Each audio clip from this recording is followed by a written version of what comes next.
All of his co-workers were gone. What could it mean? Stanley decided to go to the meeting room. Perhaps he had simply missed a memo.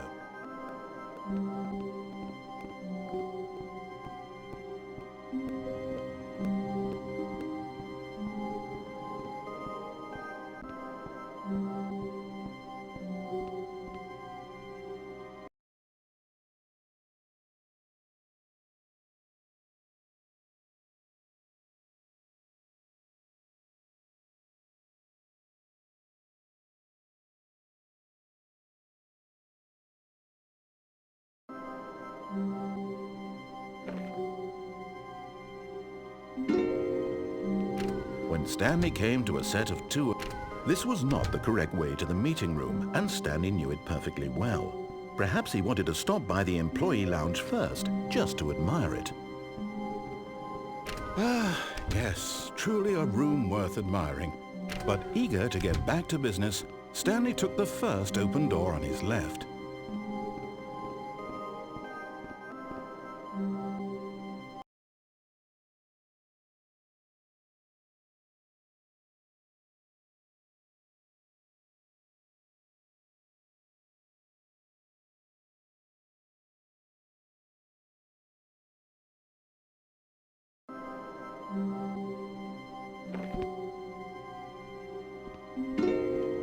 Stanley was so bad at following directions, it's incredible he wasn't fired years ago.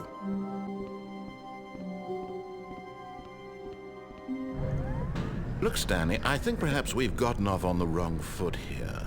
I'm not your enemy, really, I'm not. I realize that investing your trust in someone else can be difficult, but the fact is that the story has been about nothing but you all this time. There's someone you've been neglecting, Stanley. Someone you've forgotten about. Please, stop trying to make every decision by yourself. Now, I'm not asking for me, I'm asking for her. This is it, Stanley. Your chance to redeem yourself. To put your work aside. To let her back into your life. She's been waiting. That's her, Stanley. You need to... Oh, no, you can't... Did you just unplug the phone? No, that wasn't supposed to be a choice. How did you do that? You actually chose incorrectly? I didn't even know that was possible. Let me double check. No, it's definitely here, clear as day. Stanley picks up the phone. He's taken to his apartment where he finds his wife, and the two pledge themselves to one another. Music comes in, fade to white, roll credits. Not picking up the phone is actually somehow an incorrect course of action. How is that even possible? None of these decisions were supposed to mean anything. I don't understand. How on earth are you making meaningful choices? What did you... Wait a second. Did I just see... No, that's not possible. I can't believe it. How had I not noticed it sooner? You're not Stanley. You're a real person. I can't believe I was so mistaken. This is why you've been able to make correct and incorrect choices. And to think I've been letting you run around in this game for so long. If you'd made any more wrong choices, you might have negated it entirely.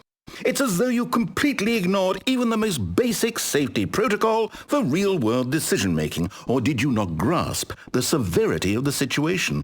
Well, I won't have that kind of risk on my watch. I'm going to stop the game for a moment so we can educate you properly on safe decision-making in the real world. Please observe this helpful instructional video.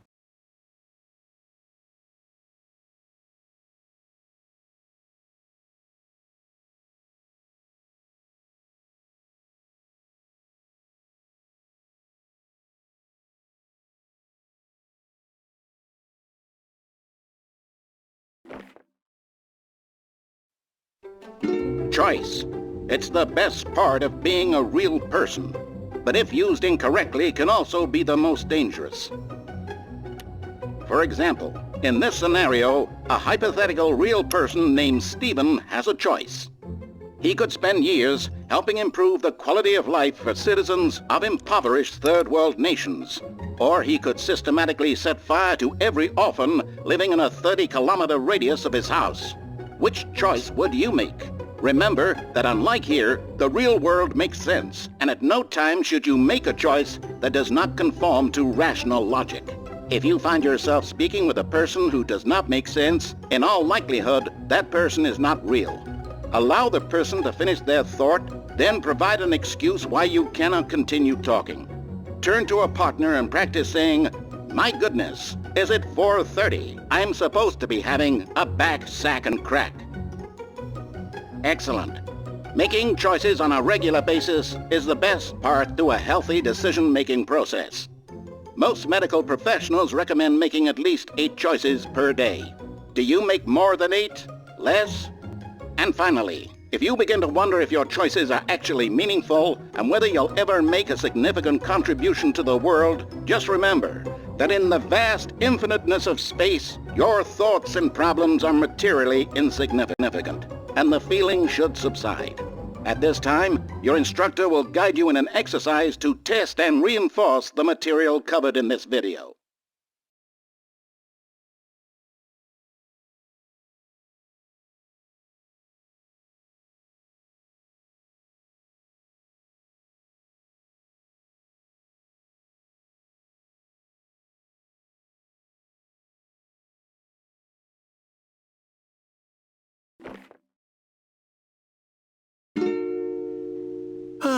Welcome back.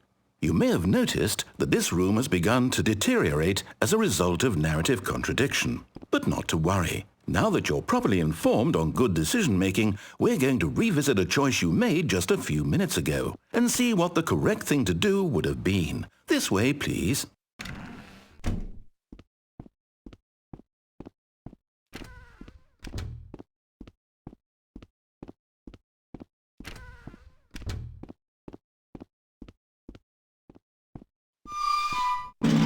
Now that we know your choices are meaningful, we can't have you jumping off the platform and dying. Imagine the main character dying senselessly halfway through the story. That story would make no sense at all. We just need to get you home as soon as possible before the narrative contradiction gets any worse. Unfortunately, it seems this place is not well equipped to deal with reality.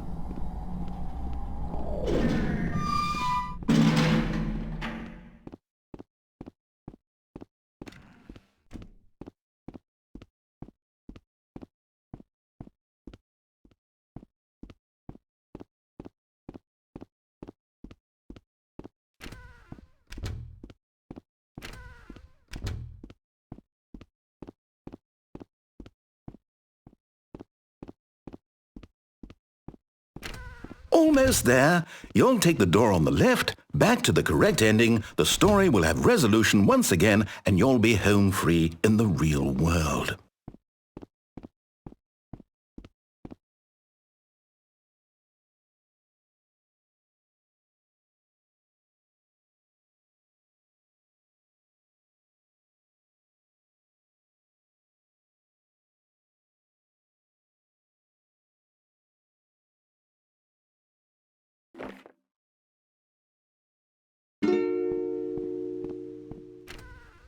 Now remember, all you need to do is behave exactly as Stanley would.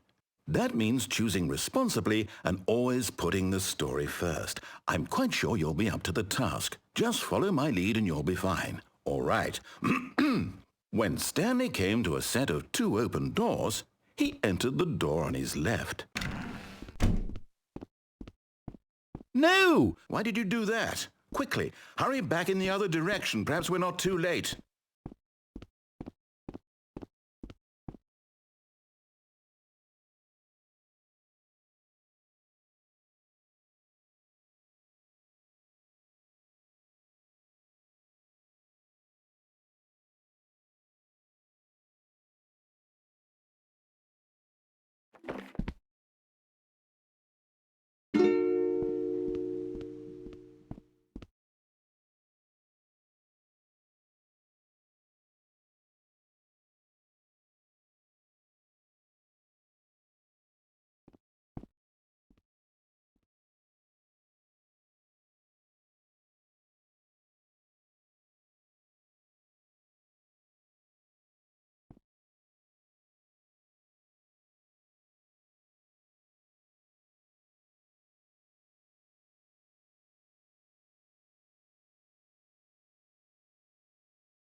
Stanley, this is me being serious.